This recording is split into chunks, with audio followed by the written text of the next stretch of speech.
মানুষ হচ্ছে যে মাদক গ্রহণ করে সে পরিবারে যখন কোনো শিশু জন্ম হবে তখন সে বাচ্চাটারও ক্ষতি হতে পারে, কারণ সে বাচ্চাটা প্রথম শিক্ষাটাও হতে শুরু হয় বাচ্চাদের পরিবার। আয়োজিত আজকের এই অনুষ্ঠানকে আমি সকলকে ধন্যবাদ জানাতে চাই। কারণ হচ্ছে এমন সুন্দর এবং আসুন আমরা এই মঞ্চ থেকে প্রতিজ্ঞা করি, আমরা শিক্ষার্থীরা মাদক গ্রহণ করব না, অপরকে মাদক গ্রহণে উৎসাহিত। মাদকের বিরুদ্ধে আপনাদের একটা বলিষ্ঠ অবস্থান আছে।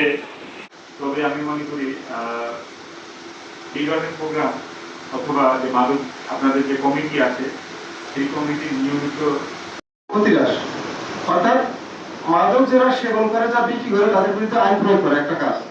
2 নম্বর কাজ হলো বোঝানো, সচেতন করা। আজকে এই উদ্দেশ্য হলো সৃষ্টি হয় এবং সেই দ্রব্য বারবার গ্রহণ করা অনুমতি জাগায়। মাদক একজন ব্যক্তির স্নায়বিক অবস্থা